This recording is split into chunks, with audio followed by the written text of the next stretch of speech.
Hello friends, मैं रोहित कुमार आप सबको अपने यूट्यूब चैनल में स्वागत करता हूं। एजुकेशन फॉर जेपीएससी ये मेरा यूट्यूब चैनल है। जैसा कि हमने अगले वीडियो में उरांव जनजाति के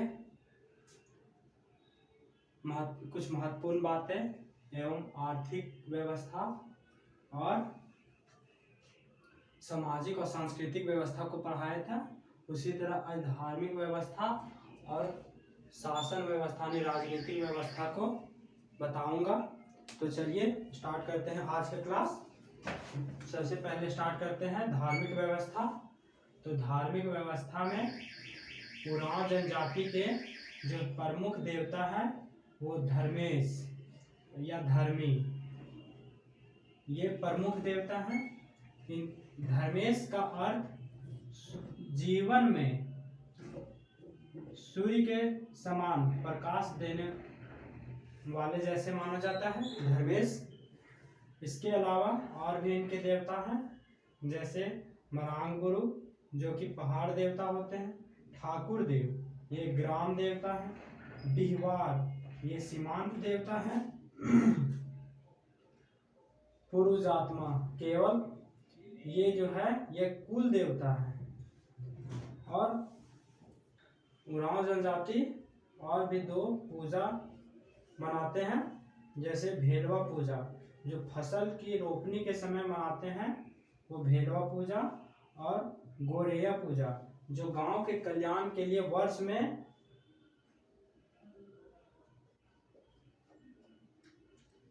में एक बार मनाते हैं। और इसके अलावा जो धार्मिक प्रधान होते हैं, धार्मिक प्रधान उसे पाहन कहते हैं, पाहन ये इम्पोर्टेंट है। और उनकी सहयोगी जो होते हैं उसे पुजार कहते हैं, पुजार। आगे और भी बताऊंगा बैगा के बारे में। पूजा स्थल, जो पूजा स्थल होते हैं वो उसे सरना कहते हैं। पूर्वजों की आत्मा का निवास उसे शासन कहते हैं, उस स्थान को शासन कहते हैं। पूर्वजों की आत्मा का निवास स्थान को शासन कहते हैं। और इसमें जादुई विद्या पर विश्वास रखते हैं। और जो ये उरांव जनजाति है इसमें जादुई विद्या की सच देखने को मिलता है और उस पर विश्वास भी रखते हैं। इसमें शवों को दफनाया जाता है। जो ईसाई धर्म मानते हैं उन्हें दफनाया जाता है, और जो सामान्य होते हैं उनका दाह संस्कार किया जाता है। अब स्टार्ट करते हैं शासन व्यवस्था। शासन व्यवस्था यानी राजनीतिक व्यवस्था। राजनीतिक व्यवस्था में जो उरांव जनजाति होते हैं उनके 3 स्टेज में शासन व्यवस्था चलाए जाते हैं। इसे एक चित्र के माध्यम से समझे तो अच्छे रहेंगे। 3 स्टेज में होते हैं। जैसे ये एक गांव है, जैसे ये एक गांव है। गांव का जो प्रधान होते हैं ग्रामीण प्रधान होते हैं, ग्राम प्रधान से महतो कहते हैं, महतो कहेंगे। और इनका सहयोगी, महतो का जो सहयोगी होंगे उन्हें मांझी कहते हैं, मांझी। तो महतो का क्या कार्य है? तो महतो का कार्य है ग्रामीण विवादों का निपटारा करना। पहला, ग्रामीण विवादों का निपटारा करना।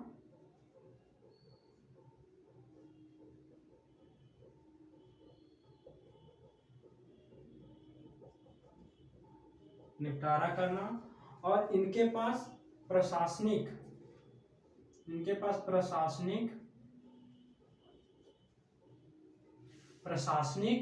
और न्यायिक अधिकार होते हैं।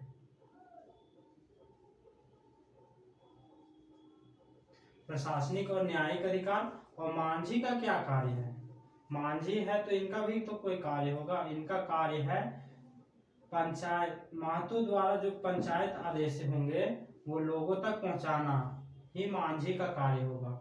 अब बात करें परहा, तो ऐसे ऐसे बहुत सारे गांव, 5 गांव, 7 गांव, 11 गांव, 21 गांव, 22 गांव मिला के एक जो होता है वो परहा या पढ़ा, पढ़ा या पढ़ा बनता है, जिसका प्रमुख, जो पढ़ा का प्रमुख होता है वह पढ़ा राजा होते हैं। पढ़ा राजा होते हैं। इनका कार्य है जो विवाद ग्रामीण स्तर पे नहीं निपटाया गया उसे पढ़ा राजा के हाथ में हस्तांतरित कर दिया जाता है, या फिर 2 गांवों के बीच के विवाद को पढ़ा राजा सॉल्व करेंगे। और इससे भी एक ऊंचे होते हैं, उसे पढ़ा दीवान कहते हैं। पढ़ा दीवान होते हैं। पढ़ा दीवान जो है वो पढ़ा राजा द्वारा जो विवाद निपटारा नहीं किया गया उसे पढ़ा दीवान के पास भेज दिया जाता है। और ये जो पढ़ा दीवान है वो पढ़ा पंचायत शासन व्यवस्था, पढ़ा पंचायत शासन व्यवस्था, पढ़ा पंचायत शासन व्यवस्था के जो है सर्वप्रमुख पदाधिकारी जो होते हैं उसे पढ़ा दीवान कहते हैं। और पढ़ा राजा पढ़ा पंचायत का प्रमुख। अब बात करें पाहन की। पाहन जो होते हैं वो धार्मिक प्रधान होते हैं। धार्मिक प्रधान होते हैं और जिन्हें भूमि दी जाती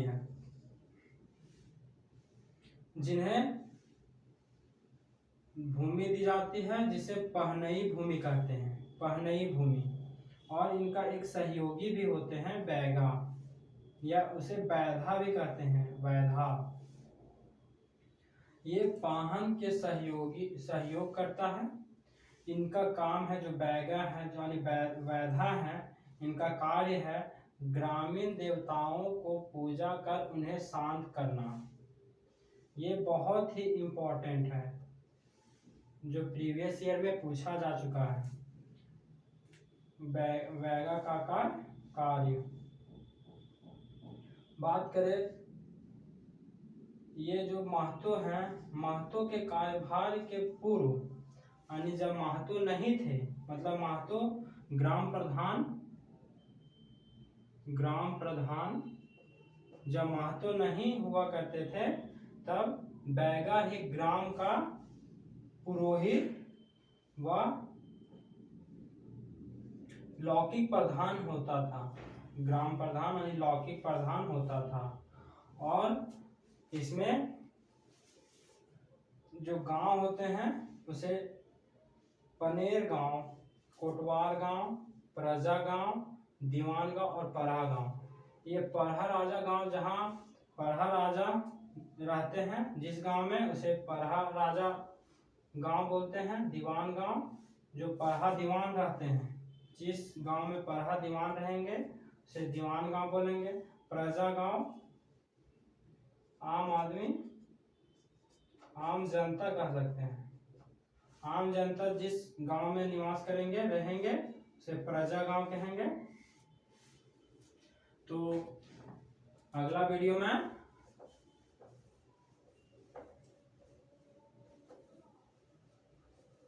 वीडियो में मांझी परगना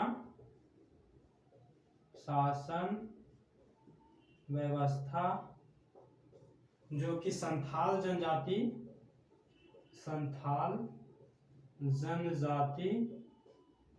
से संबंधित है। संथाल जनजाति से संबंधित है, उसके बारे में अगला वीडियो में लेकर आऊंगा। एक चीज और, किसी भी जनजाति के बारे में यानी प्रशासन व्यवस्था यानी जनजाति को जानने के लिए हमें उनके सामाजिक और सांस्कृतिक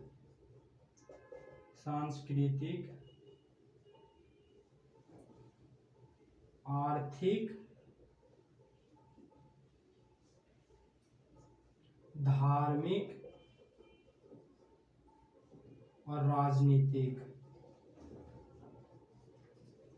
यानी शासन व्यवस्था, इन 4 चीजों को पढ़ना बेहद जरूरी होता है। किसी भी जनजाति को इनके बारे में जानने के लिए हमें ये 4 चीज बहुत ही जरूरी होता है। और इससे जो मांझी परगना शासन व्यवस्था है, इससे भी एक प्रश्न पूछे जाते हैं, जो कि प्रीलिम्स यानी प्रारंभिक परीक्षा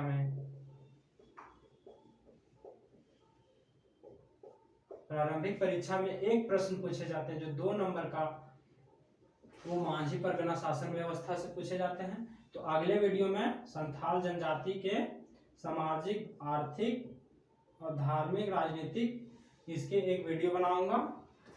तो आज इतना ही।